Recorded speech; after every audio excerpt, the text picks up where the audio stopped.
Buenas tardes, niños. En este video les hablaremos sobre la clasificación de los animales vertebrados e invertebrados. Junto con mi compañera María Fernanda Archila Iglesias y yo quien les habla, Karen Dayana Quintero. Para ello realizamos una serie de estándares los cuales están ubicados en 3 niveles.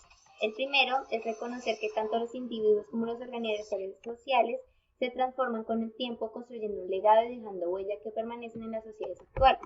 El nivel 2 es reconocer algunas características físicas y culturales de mi entorno, su integración y las consecuencias sociales, políticas y económicas que resultan de ella. El nivel 3 es reconocer la utilidad de las organizaciones político-administrativas y sus cambios a través del tiempo como resultado de acuerdo al conflicto. De igual manera, realizamos unos objetivos. Crear un conocimiento más profundo en los niños de grado cuarto y quinto, en donde por medio de las siguientes diapositivas, apps, imágenes y textos, logren reconocer y entender la clasificación de los animales vertebrados e invertebrados. La 2 es implementar las herramientas pedagógicas en donde logre captar la atención del niño y del mismo modo aprendan para su desarrollo académico. Mediante este material didáctico pretendemos exponer cada uno de los animales vertebrados e invertebrados y su respectiva clasificación, en donde el objetivo a seguir es que los niños aprendan, se diviertan y lo apliquen como herramienta para el desarrollo académico e intelectual. En primera instancia, tenemos que el reino animal está formado por todos los animales.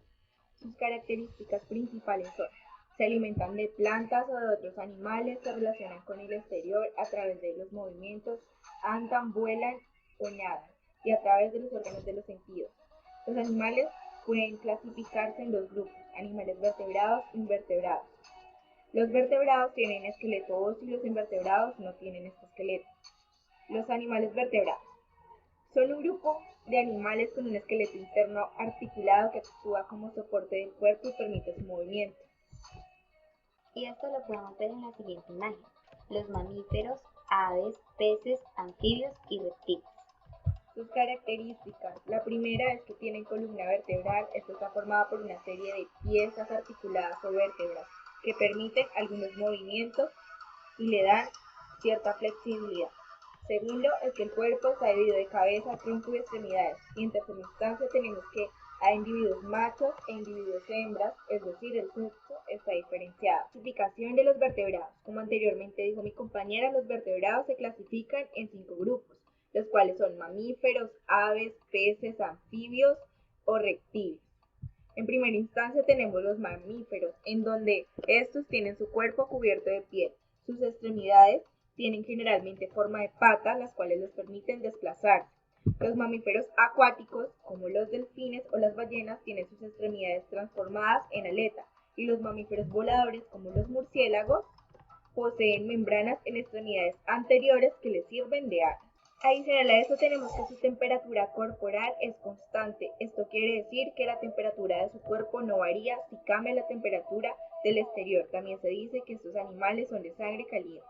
Además de esto, también se dice, o una de sus características es que respiran por los pulmones, los cuales les permiten tomar oxígeno del aire, en donde los mamíferos acuáticos como el delfín necesitan salir a la superficie para tomar oxígeno del aire. Y como último punto tenemos que su boca tiene labios y dientes. Para continuar sigue el grupo de las aves. En primer lugar, su cuerpo está cubierto de plumas. Por segundo, sus extremidades anteriores tienen formas de alas.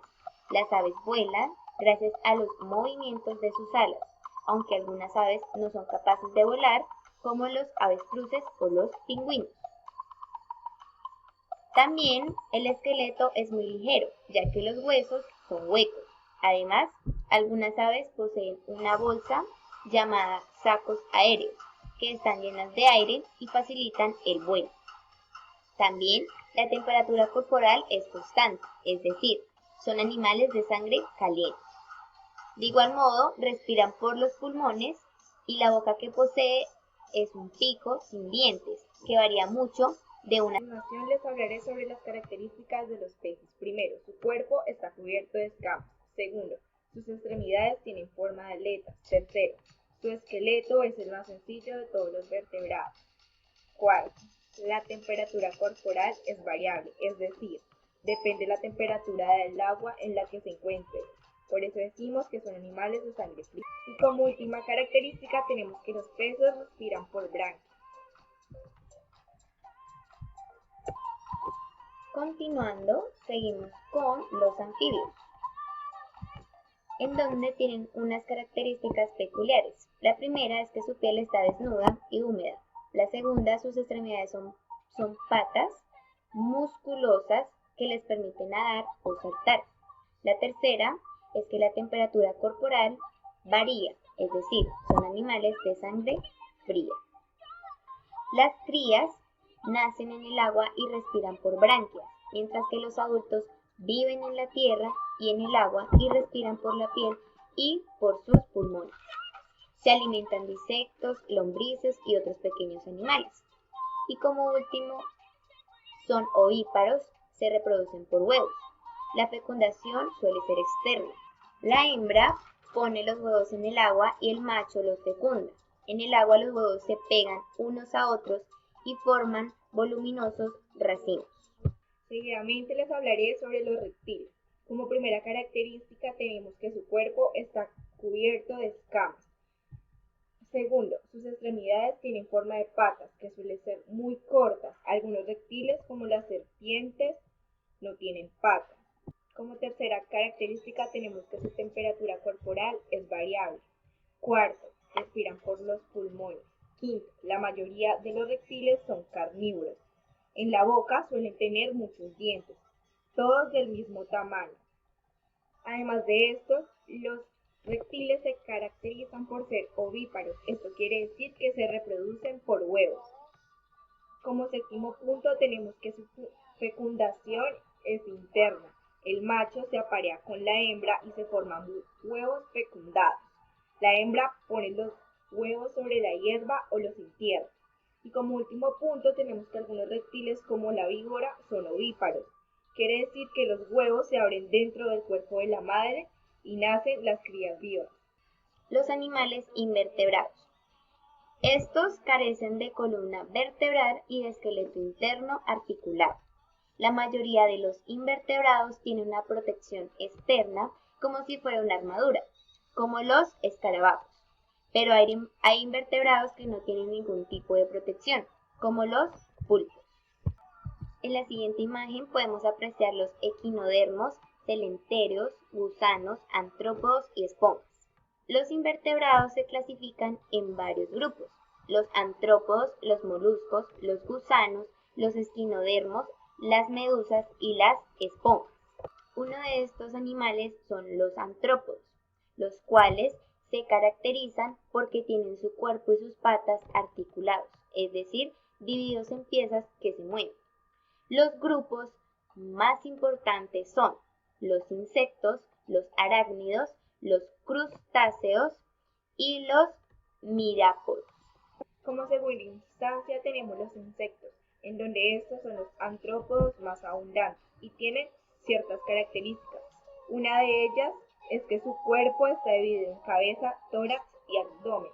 La segunda es que tienen 2 antenas en la cabeza y 6 patas en el tórax. Y la tercera y última es que son terrestres y respiran por tráqueas, que son tubos situados en el abdomen por el que recogen el aire.